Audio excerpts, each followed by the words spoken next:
एक घर दिखाया जाता है जिसके अंदर 30 साल की एक लड़की होती है। उसके सामने उसका पति है जो पूरी तरह से पैरालाइज है। वॉर के दौरान उसकी गर्दन में गोली लगी थी। तब से वो ऐसे जमीन पर बेसुध पड़ा रहता है, लेकिन फिर भी उसकी पत्नी पूरी निष्ठा के साथ उसकी देखभाल करती है। बाहर चाहे कितनी भी लड़ाई हो जाए, कितनी भी गोलियां चल जाए, वो इस घर को छोड़कर कहीं नहीं जाती। वो हमेशा अपने पति का ध्यान रखती है। दिन भर कपड़े भिगोकर उसके शरीर को साफ करती है, उसके जल्दी ठीक होने की दुआ मांगती है। वो सारा दिन अपने पति से अकेले में बात करती रहती है, जबकि उसे ये भी नहीं पता कि उसका पति उसकी बातें सुनता भी है या नहीं। वो उसे होश में लाने के लिए नए नए नुस्खे आजमाती है, लेकिन इसका कोई फायदा नहीं होता। उसकी तरफ से उसे कोई रिएक्शन नहीं मिलता। वो जैसे का तैसा पड़ा रहता है। जब वो बीमार पड़ा था तब डॉक्टर ने कहा था कि 1-2 हफ्तों के अंदर वो ठीक हो जाएगा, लेकिन 2 महीने का वक्त बीत जाने के बाद भी उसकी हालत में कोई सुधार नहीं आया। धीरे धीरे वो महिला परेशान होने लगी थी। उसे समझ नहीं आता कि उसे अब क्या करना चाहिए। वो दिन भर अपने पति के सामने बैठकर उसे सारी बातें बताती रहती है कि उसके साथ क्या क्या हो रहा है। इन सब परेशानियों की वजह से उसकी मेंटल कंडीशन भी खराब हो रही है।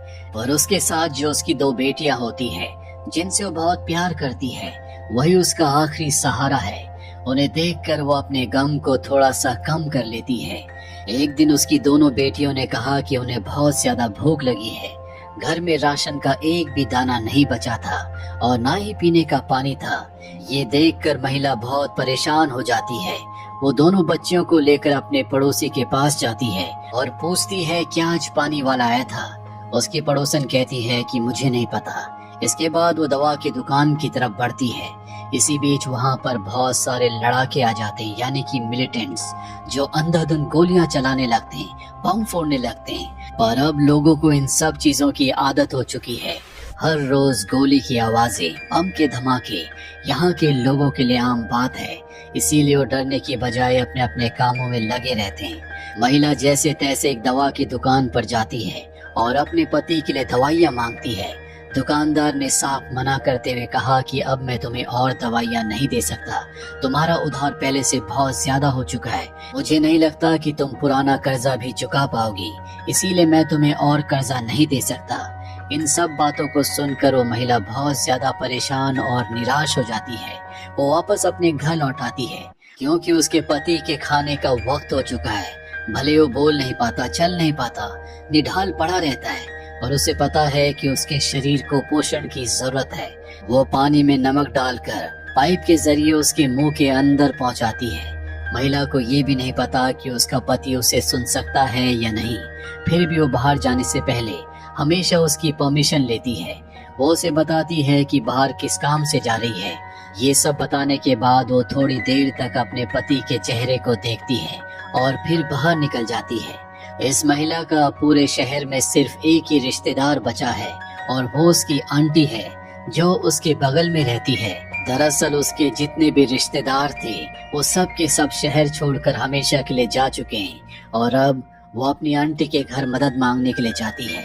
और जब दरवाजा खुलता है तो वहाँ पर एक अनजान औरत होती है जिसने दरवाजा खोला होता है। महिला अपनी आंटी के बारे में पूछती है। वो औरत कहती है कि मुझे नहीं पता, इस घर पर हमारा कब्जा है। साथ ही उसने ये भी कह दिया कि मैं तुम्हारी कोई मदद नहीं कर सकती, तुम यहाँ से चली जाओ। ये सब जानने के बाद वो पूरी तरह से अंदर से टूट जाती है, क्योंकि अब उसका दुनिया में कोई नहीं बचा। पड़ोस में उसकी एक ही रिश्तेदार उसकी आंटी थी, जो अब इस शहर को शायद छोड़कर जा चुकी है। घर वापस आकर वो अपने पति को बताती है कि आंटी शायद यहाँ से चली गई। अब मुझे समझ नहीं आ रहा कि मुझे किससे मदद मांगनी चाहिए। बच्चे भूखे हैं, घर में खाना नहीं है, ना ही पीने का पानी है और बाहर हर तरफ मौत है। उसने अपने पति से कहा, आपकी माँ और आपके भाई भी शहर को छोड़कर चले गए हैं। उन लोगों ने एक बार भी मुझे या मेरी बच्चियों को नहीं बताया कि वो शहर को छोड़कर जा रहे हैं, क्योंकि उन्हें आपकी हालत के बारे में पता चल चुका था। इसीलिए वो जिम्मेदारी से भाग गए। दरअसल जब महिला का पति पूरी तरह से ठीक था तो किसी भी शख्स की इतनी हिम्मत नहीं थी कि वो इस घर की तरफ उंगली भी उठा दे। कोई मिलिटेंट इस घर की तरफ देखता भी नहीं था। वो मिलिटेंट्स की तरफ से लड़ रहा था, लेकिन उसके अपने साथियों ने उसे धोखा दिया और उसकी गर्दन में गोली मार दी, जिसके बाद वो पैरालाइज हो गया। वो महिला पूरी तरह से टूट चुकी थी। उसने बेबसी में आसमान की तरफ देखा और भगवान से अपने और अपने बच्चों की रक्षा की दुआ करने लगी। तभी अंदर से बच्चियों के रोने की आवाज आई। वो कमरे में गई। बच्चियां भूख से बेहाल थी। रात होते होते इलाके की बिजली भी चली गई। उसने एक लैंप जलाया और सब उसके पास बैठ गए। उन दो मासूम बच्चियों को कुछ भी नहीं पता था कि बाहर क्या चल रहा है। उन्हें तो ये भी नहीं पता था कि उनके पिता को क्या हुआ है। उन्हें लगता था कि उनके पिता उनसे नाराज हैं, इसीलिए उनसे बात नहीं करते। वो बार बार अपनी माँ से पूछती, लेकिन वो महिला उन्हें कुछ नहीं बताती। रात में वो अपने पति के कमरे में आई और उसके पूरे शरीर को साफ किया। अगली सुबह वहाँ पर एक डॉक्टर आया और उसने कहा कि मुझे तुम्हारे पति का मुआयना करना है। महिला ने हिचकिचाते हुए बहाना बनाया कि मुझे पीरियड्स हो रहे हैं, इसीलिए आपका अंदर आना ठीक नहीं है। मैं इस वक्त पाक नहीं हूँ, आपको कुछ समय बाद आना चाहिए, तभी मैं आपको घर के अंदर आने दूंगी। डॉक्टर उसकी बात मान जाता और कहता है कि मैं अभी बाहर जा रहा हूँ और मुझे वापस आने में थोड़ा वक्त लगेगा। तब तक तुम इसके जख्मों का ख्याल रखना और देखना कि जख्म भरे या नहीं। डॉक्टर के जाने के बाद महिला अंदर आई और उसने अपने पति के जख्मों को देखा। काफी देर देखने के बाद उसे अंदाजा हुआ कि जख्म बिल्कुल ठीक नहीं हो रहे। वो जैसे पहले थे अभी भी वैसे ही हैं। तभी बाहर से लाउड स्पीकर पर उसे कुछ अनाउंसमेंट सुनाई देती है। जब उसने खिड़की से झांका तो उसे पता चला कि मस्जिद में बहुत सारे हथियार बांटे जा रहे हैं ताकि सारे लोग उन हथियारों से अपने अपने घर की रक्षा कर सके। महिला समझ जाती है कि जल्दी कोई बड़ा हमला होने वाला है। वो अपनी बेटियों को लेकर पास ही के तहखाने में जाती है, जहाँ पर पहले से बहुत सारे लोग मौजूद होते हैं, और तभी हमला हो जाता है, जिस वजह से वो अपने पति को यहाँ पर नहीं ला पाती। और जब कुछ देर के बाद धमाके बंद हो जाते हैं तो घर में अपने पति के पास जाती है। वो देखती है कि उसके चेहरे पर धूल और मिट्टी है। आंखें साफ करने के लिए वो आई ड्रॉप उसकी आंखों में डालती है और तभी उसे खिड़की से बाहर एक टैंक घूमता हुआ दिखाई देता है, जिसका मतलब था कि अगला हमला जल्दी होने वाला है। पर इससे पहले कि वो खुद को संभाल पाती, हमला दोबारा शुरू हो जाता है। घर की खिड़की चकनाचूर हो जाती है। चारों तरफ ईंट पत्थर बिखर जाते हैं। महिला को तुरंत तहखाने में अपनी बच्चियों का ख्याल आता है। वो भागकर नीचे जाती है और अपनी बच्चियों को गले से लगा लेती है और तब तक उन्हीं के साथ रहती है जब तक पूरी तरह से शांति नहीं हो जाती। हमला रुकने के बाद जब वो बाहर आई तो देखा कि पूरी खिड़की टूट चुकी है। वो कमरे की सफाई करने लगी ताकि रहने लायक जगह बना सके। उसका पति अभी भी बेसुध लेटा हुआ होता है। तभी अचानक वहाँ कुछ मिलिटेंट्स घुस आते हैं जो सीधा उसके पति पर बंदूक तान देते हैं, मगर वो महिला उस वक्त कमरे में नहीं बल्कि तहखाने में छुपी हुई थी। मिलिटेंट्स ने देखा कि आदमी बिल्कुल नहीं हिल रहा तो वो उसे मरा हुआ समझकर उसकी घड़ी और शादी की अंगूठी छीन लेते हैं। वो पूरे घर की तलाशी लेते हैं लेकिन अंदर उन्हें कोई कीमती सामान नहीं मिलता। अब वो उस आदमी को गोली मारने वाले होते हैं कि तभी उनकी नजर बगल में पड़ी उसकी सेना वाली यूनिफॉर्म पर पड़ती है। उन्हें समझ आ जाता है कि ये कभी उन्हीं की तरह एक मिलिटेंट हुआ करता था, इसीलिए वो उसे छोड़कर चले जाते हैं। जब महिला ऊपर आती है तो घर की हालत देखती है। उसे समझ में आ जाता है कि यहाँ पर कुछ लोग आए थे जिन्होंने पूरे घर को तहस नहस कर दिया, लेकिन उसे इस बात की तसल्ली थी कि उसका पति अब भी जिंदा है। तभी पड़ोस से खबर आई कि कुछ लोगों ने पड़ोसियों को बड़ी बेरहमी से मार डाला। ये सुनकर वो महिला अंदर से कांप जाती है। वो समझ गई कि ये लड़ाई इतनी जल्दी खत्म नहीं होने वाली। हर पल मौत उसके सिर पर मंडरा रही है। वो अपनी बच्चियों को इस नर्क में नहीं रख सकती, इसीलिए वो अपनी दोनों बच्चियों के साथ उसी घर में पहुंच जाती है जहां पर कभी उसकी आंटी रहा करती थी। फिर उसी औरत ने दरवाजा खोला और कहा कि मैं तुम्हारी मदद नहीं कर सकती, यहाँ से चली जाओ। हताश होकर वो महिला अपनी दोनों बच्चियों को लेकर बाहर रास्ते पर बैठ गई। जब उस घर की औरत ने खिड़की से देखा तो उसका दिल पसीज गया। थोड़ी देर के बाद उसने दरवाजा खोला और महिला के हाथ में एक पर्ची थमा दी जिस पर एक होटल का एड्रेस लिखा था। उस होटल में प्रोस्टिट्यूट्स रहती हैं। महिला उम्मीद के साथ उस होटल पहुंच जाती है जहां पर उसे अपनी आंटी मिल जाती है जो अब एक प्रोस्टिट्यूट बन चुकी थी उसकी आंटी बच्चियों को देखकर बहुत खुश होती है। महिला ने अपनी आंटी को अपने घर के आसपास के हालात बताए और कहा कि वो जगह बच्चियों के लिए सुरक्षित नहीं है। मैं चाहती हूँ कि बच्चियों को आप अपने पास रख लें। उसकी आंटी उसकी बात मान जाती है। बातचीत के दौरान उसने अपनी आंटी से पूछा कि आप इस बदनाम दुनिया में कैसे आ गई। तब उसकी आंटी ने अपनी दर्दनाक दास्तान सुनाई। उसने कहा कि जब मैं बहुत छोटी थी तभी मेरी शादी हो गई थी। शादी के कई सालों बाद भी जब मुझे कोई बच्चा नहीं हुआ तो मेरे ससुर ने मुझ पर जुल्म करना शुरू कर दिया। वो हर रोज आकर मेरी इज्जत लूटा करता था। ये सिलसिला कई सालों तक चलता रहा। वो मेरे साथ जानवरों जैसा सलूक करता था और मेरे शरीर पर उसकी हैवानियत के अनगिनत निशान थे। एक दिन तंग आकर मैंने उसका कत्ल कर दिया। वहाँ से भाग निकली। तब से मैं आजाद हूँ। यहाँ आने के बाद मुझे समझ में आया कि अब मैं जो कुछ भी कर रही हूँ अपनी मर्जी से कर रही हूँ। प्रोस्टिट्यूट तो मैं उस वक्त भी थी जब मैं अपने ससुर के बिस्तर पर मजबूरी में तड़पती थी। अब मैं अपनी मर्जी की मालिक हूँ। अपनी दुख भरी दास्तां सुनाने के बाद उसने महिला को कुछ पैसे दिए। वो अपने पति के पास घर लौट आई। अब वो अपने पति के सामने बैठकर अपनी जिंदगी का एक एक पन्ना खोलने लगी। उसने कहा कि हमारी शादी को 10 साल हो चुके हैं, लेकिन कभी भी आपने मेरी खूबसूरती की तारीफ नहीं की और ना ही कभी ये बताया कि आप मुझसे प्यार करते हैं या नहीं। आपके भाइयों ने हमेशा मुझसे ज्यादा तमीज और प्यार से बात की। जब भी मुझे आपकी जरूरत पड़ी आप कभी मेरे पास नहीं थे। मुझे हमेशा आपसे डर लगता था। आप जब भी मेरे साथ सोने आते थे तो हमेशा जबरदस्ती करते थे। मैं कभी भी तैयार नहीं होती थी। आपको पता है आपके भाई और आपकी माँ यहाँ से क्यों चले गए? उन्हें पहले से पता था कि वॉर होने वाली है।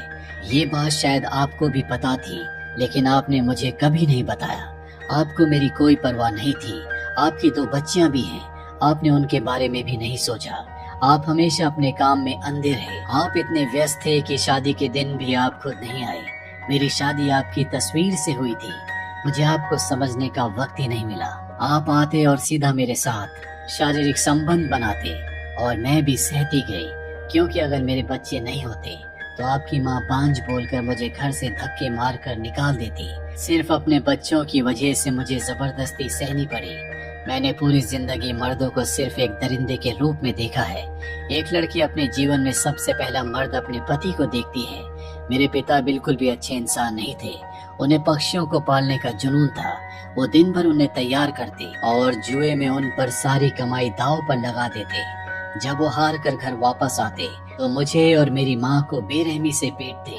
मैंने हमेशा यही देखा है कि मर्द बहुत कठोर होते हैं और अपनी मनमानी करते हैं। मेरे पिता की जुए की लत हद से बढ़ गई कि एक दिन उन्होंने सब कुछ हारने के बाद अपनी 12 साल की मासूम बड़ी बेटी यानी कि मेरी बड़ी बहन को दांव पर लगा दिया और वो बाजी भी वो हार गए। एक बूढ़ा आदमी हमारे घर आया और मेरे पिता ने अपनी बच्ची को उसके साथ भेज दिया। ये देखकर मैं खौफ से भर गई। मुझे लगा कि अगला नंबर मेरा होगा। तब मैंने उस पालतू पक्षी को पिंजरे से निकाला और बिल्ली के सामने फेंक दिया। बिल्ली ने उसे मार डाला, लेकिन झपट्टा मारते हुए एक पंजा मेरे चेहरे पर भी मार दिया, जिसका निशान आज भी मौजूद है। मेरी परेशानियां कभी खत्म नहीं हुई। कभी कभी मैं सोचती हूँ कि अगर उस समय आपकी मौत हो गई होती तो मेरा ब्याह आपके किसी भाई से कर दिया जाता और शायद तब मैं ज्यादा महफूज रहती। इतना कहकर वो गुस्से में वहाँ से चली गई। वो अपनी आंटी के पास पहुंची और रोते हुए कहा कि वो दिन भर अपने पति के सामने पागलों की तरह बड़बड़ाती रही और अपने दिल का सारा गुबार निकालती रही, जबकि उसे ये भी नहीं पता कि उसका पति उसकी बातें सुन भी रहा था या नहीं। ये सुनकर उसकी आंटी ने उसे संग सबर यानी कि पेशेंस स्टोन, धैर्य के पत्थर की एक प्राचीन कहानी सुनाई। उन्होंने कहा कि एक ऐसा जादुई पत्थर हुआ करता था जिसे लोग अपने सारे गहरे और छुपे हुए राज बताते थे। वो ऐसा तब करते थे जब तक उनके अंदर का सारा दर्द बाहर न निकल जाए, और जिस दिन इंसान के सारे राज बाहर आ जाते थे वो पत्थर अपने आप ही हजारों टुकड़ों में बिखर जाता था और उस राज को अपने साथ ही दफन कर देता था। उसके बाद वो इंसान हमेशा के लिए आजाद हो जाता था। जब कोई इंसान पूरी तरह से बेसुध और अपाहिज हो जाए तो वो भी संग सबर बन जाता है। वो एक पत्थर की तरह है जिसे तुम अपने सारे राज बता सकती हो। ये सुनने के बाद महिला को यकीन हो गया कि उसका पति उसका संग सबर है। अगले दिन वो उसके पास पहुंची। उसके शरीर को नहलाया धुलाया और 10 साल की शादी में पहली बार उसके होठों पर किस किया। उसने कहा, आज भी मुझे वो पहली रात याद है जब आप मेरे करीब आए थे। मैं बिल्कुल भी तैयार नहीं थी। उस भयानक रात के दर्द के बारे में मैं आज भी बात नहीं करना चाहती, जब आपने मेरे साथ जबरदस्ती की थी। आपकी माँ ने मुझसे पहले ही कह दिया था कि उन्हें बच्चा चाहिए, और मुझे लगा था कि बच्चा सिर्फ इसी दर्द से पैदा होता है। जब वो ये बातें कर रही थी तभी उसे बाहर कुछ आहट सुनाई दी। खिड़की से देखने पर पता चला कि पड़ोसी एक लाश को दफन कर रहा है। तभी वहाँ पर वही डॉक्टर दोबारा आया, लेकिन महिला ने उसे अंदर नहीं आने दिया क्योंकि उसके पास डॉक्टर की फीस देने के लिए पैसे नहीं थे। उसने डॉक्टर को लौटा दिया। तभी उसे खबर मिली कि इलाके में सेना के सिपाही आ चुके हैं, जो कि उसका पति एक मिलिटेंट रह चुका था। अगर सिपाहियों को पता चला तो वो उसे मार देंगे। उसने तुरंत अपने पति को छुपा दिया। थोड़ी देर बाद 2 सैनिक अंदर आए, जिनमें से एक कमांडर था और दूसरा युवा सिपाही। वो पूरे घर की तलाशी लेने लगे। इन दोनों को देखकर महिला को डर लगा कि कहीं वो उसके साथ जबरदस्ती ना करे। खुद को बचाने के लिए उसने कमांडर से झूठ बोल दिया कि वो एक प्रोस्टिट्यूट है। जो सुनते ही कमांडर नफरत से भड़क गया और बोला, मैं इस घर में क्यों आया? तुम जैसी नापाक औरतों से मुझे दूर ही रहना चाहिए। वो उसके ऊपर थूक कर चला गया। महिला ने अपने हाथ में एक चाकू भी छुपा रखा था, क्योंकि अगर कमांडर उसके साथ जबरदस्ती करने की कोशिश करता तो वो उसे मार देती। रात को सोने से पहले वो अपने पति से कहती है कि मेरे और भी बहुत सारे राज हैं जो मैं आपको कल बताऊंगी। अगली सुबह आवाजें होने पर उसने अपने पति को छुपाकर दरवाजा खोला। सामने वही युवा सिपाही खड़ा था, जो उम्र में बहुत छोटा था और इससे पहले कभी किसी महिला के करीब नहीं गया था। वो किसी भी कीमत पर उस महिला के साथ संबंध बनाना चाहता था। उसने बहुत सारे पैसे फर्श पर फेंक दिए और महिला के साथ जबरदस्ती करने लगा। महिला ने उसे रोकने की कोशिश की, लेकिन वो नहीं रुका और उसने महिला के साथ जबरदस्ती की। कुछ देर के बाद वो वहाँ से चला गया। उसके जाने के बाद महिला फूट फूट कर रोने लगी, लेकिन फिर उसकी नजर उन पैसों पर पड़ी जो नीचे पड़े थे। उन पैसों को लेकर वो बाहर गई और खाना और दवाई लेकर घर वापस आई। समय बीतने के साथ वो सिपाही दोबारा आया, लेकिन इस बार उसे जबरदस्ती नहीं करनी पड़ी क्योंकि महिला तैयार थी। उसे पैसों की जरूरत है, तभी वो अपने पति और अपनी बच्चियों को जिंदा रख सकती है। पर अब उसे ये करना भी अच्छा लग रहा होता है क्योंकि पहली बार कुछ उसकी मर्जी से हो रहा था। ये बात वो अपने पति को बताती है। साथ ही उसे इस बात का एहसास हो चुका है कि उस लड़के ने, उस सिपाही ने जो उसके साथ किया वो इतना गलत नहीं था जो उसके खुद के पति ने उसके साथ किया था। असल में उसके पति ने कई बार उसकी मर्जी के बिना उसके साथ जबरदस्ती की थी, जिसके लिए वो कभी तैयार नहीं थी। वो अपने पति से कहती है कि असली बलात्कारी तो आप हैं। अब एक दिन जब वो बाहर से लौटती है तो देखती है कि घर के खिड़की और दरवाजे किसी ने ठीक कर दिए थे। वो समझ गई कि ये काम उसी सिपाही का है। इस बार वो लड़का जब उससे मिला तो उसने कहा, मैं बस आपके साथ थोड़ी देर बैठना चाहता हूँ। वो दोनों अंदर आकर बैठ गए। लड़के ने अपनी कमीज उतारी और अपने शरीर के खौफनाक जख्मों को दिखाते हुए रोने लगा। उसने कहा कि मैं एक अनाथ हूँ। मेरे कमांडर ने मुझे अपने पास रखा और हर रोज सिगरेट पीकर मेरे पूरे शरीर पर बुझाता रहा। मुझे कभी भी प्यार नहीं किया। मैं कभी किसी के गले नहीं लगा। ये सुनकर महिला का दिल पिघल गया और उसने उसे गले से लगा लिया। उसे समझ में आ गया कि इस युद्ध में हर इंसान अपनी अपनी दर्द की लड़ाई लड़ रहा था। अगले दिन जब महिला घर आई तो दरवाजे पर कुछ फल और एक सोने की चेन रखी थी। वो समझ गई कि उसी सिपाही लड़के ने ये तोहफा उसके लिए रखा है। जिंदगी में पहली बार कोई उसे एक औरत की तरह सम्मान और प्यार दे रहा था। वो ये सारी बातें अपने पति को बताती रही और अब बताते बताते उसे एहसास हुआ कि उसे उस सिपाही लड़के से प्यार हो गया है। उसे लगा कि ये गुनाह है और उसने ऊपर वाले से माफी मांगी। आखिरकार एक दिन उसने अपने पति की तरफ देखा और कहा कि अब मैं आपको अपना आखिरी और सबसे बड़ा राज बताना चाहती हूँ। जब मैं प्रेग्नेंट थी तो मैंने कई बार अपने बच्चों को पेट में मारने की कोशिश की थी।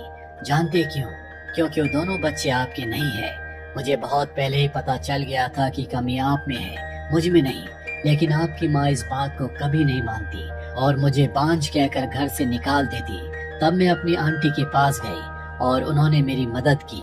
मैं डॉक्टर के बहाने दूसरे मर्दों के साथ सोती थी जिनकी मैंने कभी शक्ल तक नहीं देखी थी। जल्दी मैं प्रेग्नेंट हो गई। मुझे आज भी नहीं पता कि मेरी बच्चियों का असली बाप कौन है। ये खौफनाक सच सुनते ही पिछले 2 महीनों से मुर्दा पड़ा उसका पति अचानक गुस्से और नफरत में पागल होकर होश में आ जाता है। वो झटके से उठता है और महिला का गला दबाने लगता है ताकि वो उसे मार दे। अपनी जान बचाने के लिए महिला ने पास पड़ा चाकू उठाया और अपने पति को उससे मार दिया, जिससे उसकी मृत्यु हो गई। कमरे में सन्नाटा छा गया। महिला को एहसास हुआ कि उसकी आंटी की बात सच थी। उसका पति उसका संगी सबर यानी कि धैर्य का पत्थर था। जैसे ही उसने अपना आखिरी और सबसे भारी राज उसे बताया, वो पत्थर टूट गया। उसका पति उसके सारे गुनाह और राज अपने साथ लेकर हमेशा के लिए चला गया, उसे आजाद कर गया। ठीक उसी समय वही युवा सिपाही लड़का कमरे में दाखिल हुआ। उसने देखा कि महिला ने अपने पति को मार दिया, जो देखकर वो समझ गया कि महिला पूरी तरह से बदल चुकी है। अगर उसके साथ कुछ भी गलत करने की कोशिश की तो वो चुप नहीं बैठेगी, बल्कि अपनी रक्षा के लिए किसी भी हद तक जाएगी। उसे अब अपनी असली ताकत और आजादी का अंदाजा हो चुका था। इसी के साथ ये फिल्म, ये कहानी यहीं पर खत्म हो जाती है।